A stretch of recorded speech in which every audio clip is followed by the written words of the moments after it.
So how are you guys? We're doing well. How are you? I'm doing excellent. And you guys, usually bands who play Porto over here, Primavera, but in Porto, come from Barcelona, but not you guys. Have you been to the other Primavera? And where did you come from? We haven't been to the other Primavera yet. We came from Brussels, and before that we were in Denmark, in Aarhus. I don't know how to pronounce it either, so Aarhus, I think. Sorry, Denmark, if I mispronounced your Aarhus. Yeah, so, how's the tour been so far? It's been great. Yeah, we've had a few festivals, and we played Antwerp. We played a festival, Best Kept Secret, Hilverenbeek, the Netherlands. Yeah. In Berlin, yeah, and in Hamburg. It's been great. Yeah, we love coming over.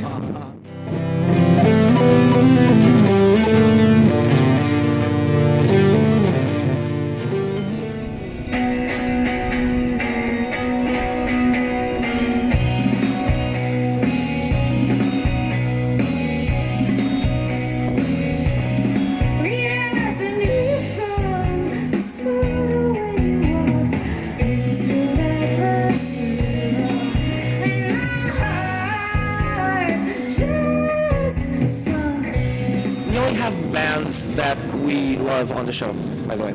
So I know, and so thusly, so therefore, you guys. Oh, not therefore or hence. Whatever. But we love you guys, and we love the new album. It's like really good. But Bark Your Head Off, Dog is like. Is it like an exhibit quote or something? Like Bark Your Head Off, Dog. Maybe I don't know. I'm making jokes without kind of cold, but you know. No, I like that take. Bark Your Head Off, Dog is actually a line from a song that didn't make it years ago. A song that we've been working on. It must have been 2013. It was old, and it just didn't survive, didn't make the cut. And I always liked that line. I liked the kind of visual and semi-aggressive tone of it, and yet it's sort of a joke. Yeah. Okay. So, yeah. So it's kind of like do you imagine like a big dog or a snippy dog? It's like a Rottweiler, like a Yappy. I was thinking, all dogs are great, by the way. So, you know what? I would let the viewer think of whatever dog is. I don't want to impose too much. Yeah. That's all right. The artist should give enough freedom to the listener, because it's much in the ear of the beholder. Then. Yeah. Exactly. And if it's a dog's ear, then it'll be hypersensitive and subsonic even. Absolutely. Yeah, I've had people approach me before and talk about what lyrics of songs have meant to them, and people will tell me amazing things, and then they want to know. Some people want to know what I had intended, and I made the mistake of telling a person once, and I just really bummed them out. So I like to let people have their interpretation. Yeah, you don't want to bum people up. Plus it's one of the benefits of art, I guess, like being kind of creating something and then let it grow its own wings, really, right? Yeah, I mean, there's times where I'll want to elaborate. There's some things that feel important to me, but otherwise, yeah, I think it's great that people come away with entirely differing narratives from a song. It's beautiful. Plus, there's one other thing, like that you guys and your music has really specific lyrics, and I grew up with listening to very specific music lyrically. But then I found that there's a transcending quality to being specific, which is weird. Like it's much more general when you're specific sometimes than just being like vague, right? It's weird. I do like to have specific images available on songs. Like I like the idea of some kind of visual anchor being there. Some of them do get pretty vague though, and because you metaphorically identify, right? So because like instead of just like being vague and just saying everything, it's it, right? So it's something that it. It's a weird line to walk. Yeah, you want to connect, and yet you don't want to give. There's only been a couple of times where something felt so important to me that I wanted people to hear the story as exactly as I could tell it. Otherwise, sometimes things are a little bit too close, and so I want to create distance from the subject, so it feels a little less, horrifying. Sure, absolutely.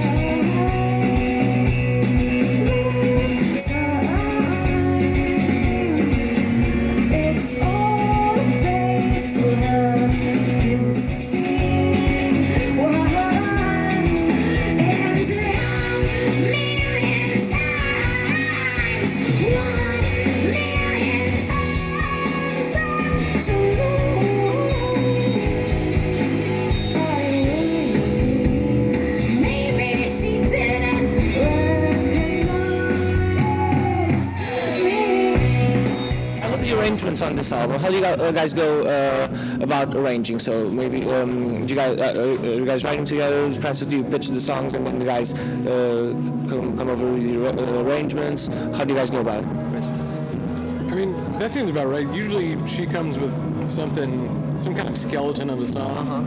A lot of lyrics are I would say pretty well, like you already know what the song's gonna be about, kind of have an idea of the choruses, verses, and then we kind of just, with her blessing, kind of pick it apart and, sometimes screw it up.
Was Hopalong Queen on Lay? Queen Anslays. Anslays, okay. That was elaborating on, there's this flower / I guess sort of, there's a wildflower called Queen Anslays. Okay. And I wanted to turn that image into a character for whatever reason. It was so long ago, I was 18 when I came up with that name, and I'm 33 now, so it's been a minute. And then when Mark and I started playing together, that was 11 years ago, decided, since we were already playing a lot of those songs, just cut the name, just like dropped that second half and simplified it. My mom, I remember being upset, she's like, how am I gonna Google you now? Just like, because there was an animal rescue shelter, and then there was the cowboy, Hopalong Cassidy, but now we come up right away on the Google search, so take that, Mom. Exactly. Put that in your pipe, To elaborate on the arrangement, also, Tyler joined the year after Mark did, and then Joe actually produced and engineered and mixed Get Disowned, and then a year after that album's release joined the band. And it's been very rewarding having four completely, we all have completely different tastes and styles, and to come together. This last record was, I really think, after all that time and work, being able to really speak to one another creatively and intuitively arrange, because we arrange it all together, and songs, I'll bring a song in, but it'll oftentimes be completely different by the time it comes out. Something very soft and low will all of a sudden come out like a dance number, and it's really exciting. Yeah. Or especially Joe's contribution with Bulgarian chants, for instance. Right? It's important to throw in every now and then. It's a Bulgarian reference, right? Right, like a 9/8 or something, right? Absolutely.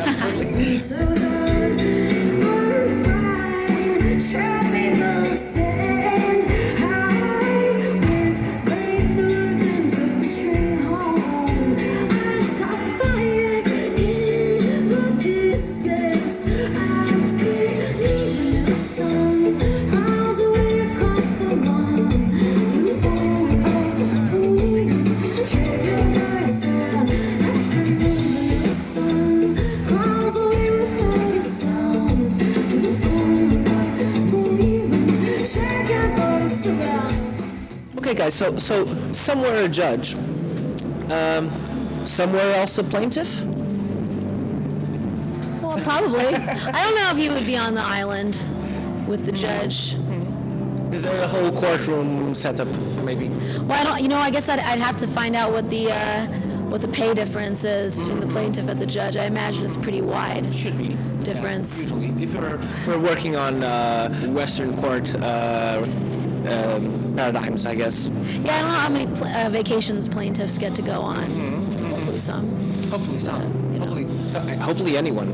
I hope every human on Earth has vacation. I unfortunately do not believe that is the case. Well, not I think a lot of people don't get to go on vacation. At least some time off. That's what I mean. Yeah. Not exactly just being crunch time all the time. Otherwise, No, it's terrible, the disparity. it was awful. Crunch time, like the idea of you guys are also probably maybe just do crunch times constantly on tour, I guess. Well, we got that. We elected for that compromise of getting to do the job we want to do. But in order to do that, there are a lot of, I don't want to be dramatic and say sacrifices, but I mean, I guess that is the word I want to use. Yeah, there are. It's a very strange thing to have your day scheduled from when you wake up to when you go to bed, and there's not really any clocking out that other jobs entail. Like I've had jobs in the past where you leave at 5 and that's that. And there is a reward level to that, just being able to put something away. With this, I think a lot of us, I certainly do, take it. It's always on my mind. So this career is just a major part of my life and certainly my identity. Now that I'm 33 and been doing it this long. I digressed from what you were talking about. Absolutely, no, because this ties in, for instance, like the show's called Made of Things, and it's based on the idea that you've dedicated yourselves to art, because with its sacrifices, exactly as you were mentioning, because sometimes people will think it's all glamour and creating, but there's a lot of effort, mentally, physically, emotionally, so you must really love being able to do what you do, and that takes a lot of effort. So you dedicated yourselves to doing that because something happened to you, you had some sort of experience that made you go oh, I want to play music as long as I want to. I want to, as long as possible. Did you guys have that, maybe a moment in which you defined oh, I really want to do that? And if so, what was it? This can go around everyone. Did you guys? Yeah, Guys, if you want to press the mic, as long as it don't touch anything. don't touch the stop recording button. Yeah. Please. The first time I hit a snare drum was I think I was about 8, 9, something like that. Francis and my cousin owned one. And I just ran into the room like a maniac, 9-year-old, just bored. And I smacked it, and fireworks went off in my head. With one snare drum. Wow. Yeah. Amazing. It was strange, I never felt that way about anything else. And then being able to get a drum kit and put it all together was even more rewarding, exponentially more. So immediately, you played one snare and then you were fine-tuning the snare. Oh no, that took a very long time to figure that You out. got that first kit? Yeah, I think I was about 11. I got the first one, and then by the time I was, I think 14, I was playing drums in a band with somebody, and it was just the most rewarding thing I've ever done. Yeah. Especially since you're on snares, did you at any point go that some kind of not Saint Anger sound? I'm sure it was not very good. It took a long time for me to figure out how to tune a snare since when I started. Because snares are interesting, guys. Snares are interesting. Snares are cool. I don't think I could talk about anything else and make people leave a room more quickly. Once it's oh, what kind of drum set do you have? Everyone just leaves. Except for the person that asked you. Okay. Yeah. And then they try to leave.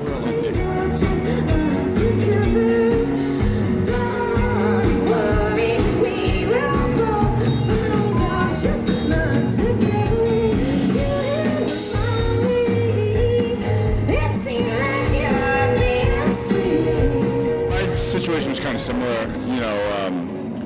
A friend had a guitar and moved my fingers and sort of put them where they were supposed to go, and it was a power chord, maybe a Green Day or a Nirvana song or something.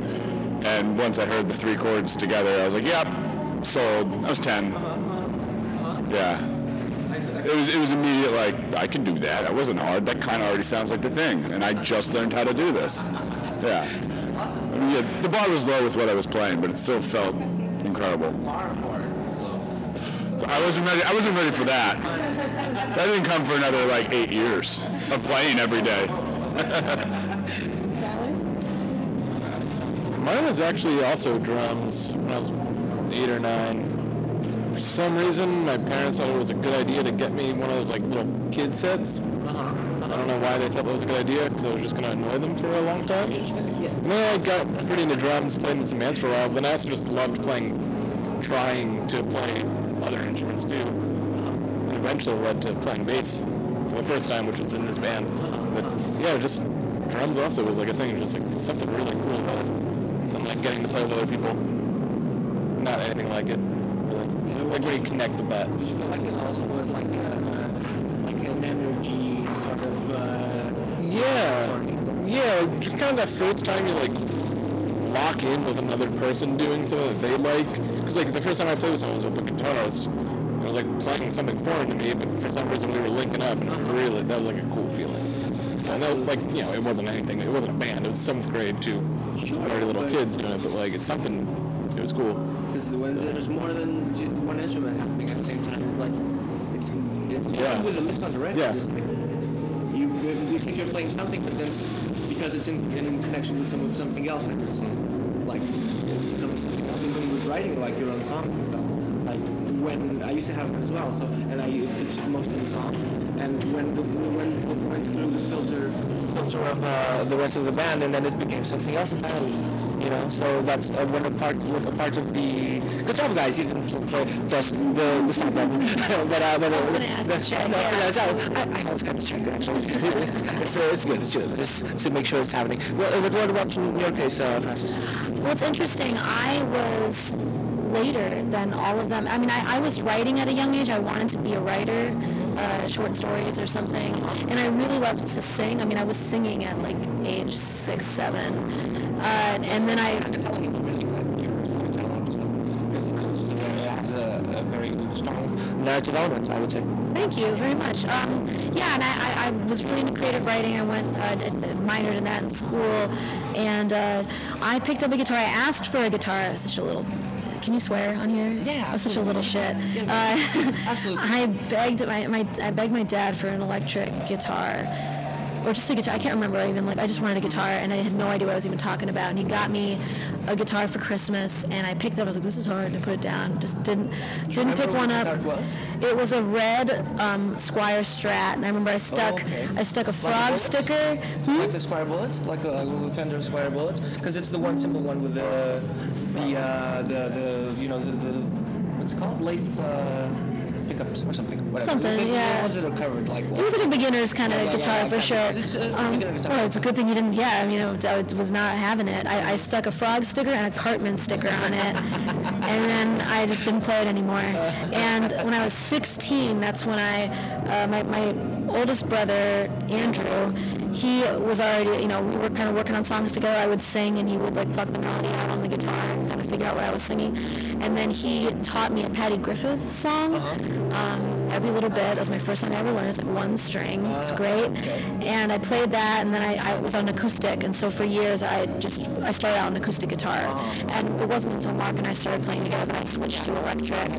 And it just took me a lot longer. Because for me, the guitar was always just a vehicle for songwriting. I was very slow to develop as a guitarist. And I would say I'm a solid rhythm. Like I can do solid rhythm. Yeah. Wasn't it entirely, they're not entirely, but they're very different, at least the approaches are entirely different to acoustic guitar and especially nylon and electric guitar, I would say, because I went through the same actually, because I was playing, like growing up on a nylon acoustic, and then I wanted to have a band, and I was like, I cannot play this the same way, otherwise it's just a bunch of noise. You know, you have to be precise, you know, with electrical guitars and electrical instruments, really. That's what I find. Yeah, and just the way the style in which you play it affects the song. I mean, for the longest time, I would come up with a chord that, you know, would be like an ugly version of a C or something, because I just wasn't thinking of it that way. I wouldn't think like, oh, C, A, you know, I just would make the shapes, and then Joe or Tyler would just be like, you know, there's an easier way to make the chord you want that sounds better. I can't even imagine what that is, like an ugly version of a chord. I don't know. Just, you know, like 2 notes and everything else is muted, and it's like a very puny sound. And there's just some songs where it does work. It's weird. Also like muting the thing. Like, well, just, you know, like I'll just, yeah, it's funny now relearning old songs. We have one song that I wrote when I was 18. That song, Get to Sound, is called Laments. It used to be called Laments of a Mattress. And I remember we were playing it a lot on tours, and then we stopped for a couple of years, and then we picked it back up again, and I was relearning it, which is always funny, because every time I relearn something I came up with, it's just like, is it this? No, it's an even dumber version of that. It's just these two strings. How ridiculous. It's still technique, though. It's that confused. It's an academic technique, but it is technique.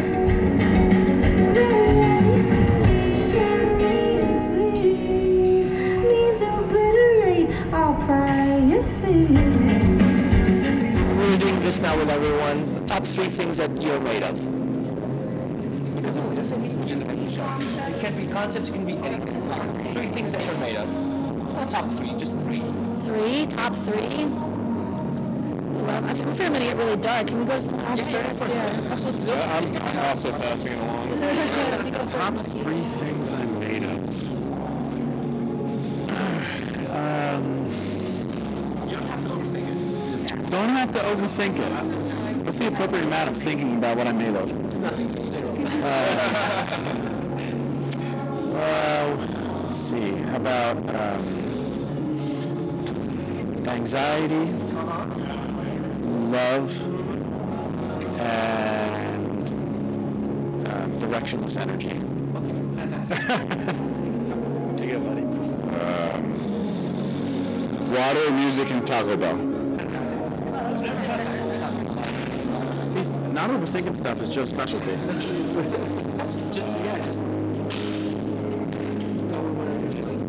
Way too many emotions. That's one.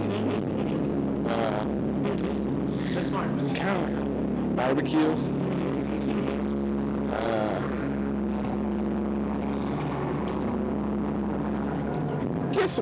I guess I love people.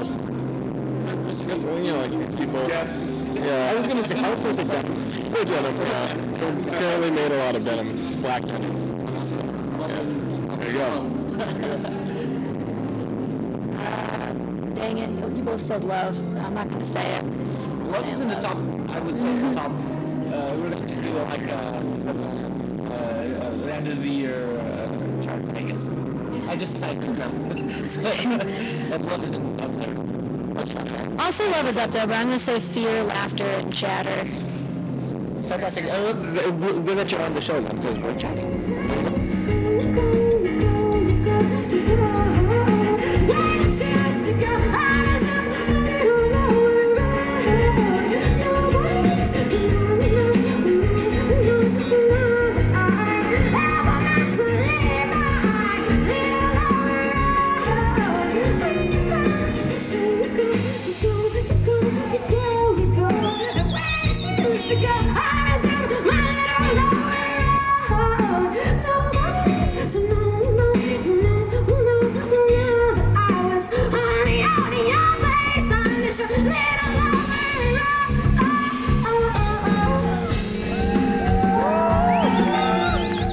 By the way, our favorite track on the record is Not Able. Are you guys playing it? Because you haven't really in the last few sets. Yeah, because of the length of it and just the styling, what that song kind of demands, we haven't really been able to play it. I expect the arrangements to be like not very festively. Not exactly. Yeah, it's tough. It's that, I feel like that one's more of like a sit and think kind of piece. I love it. Thank you. To like past me. Yeah, for past month or something. For sure. Rip and rip. Rip it and rip it. Yeah. Rip and rhyme. Fantastic. Thank you so much, guys. Thank you so much, guys. You guys are awesome, and hopefully have you on the show forever. Yeah, whenever you come. Thanks for So your that would be questions. great. Thank you so much. Thank you so much. I tried to push it around a lot.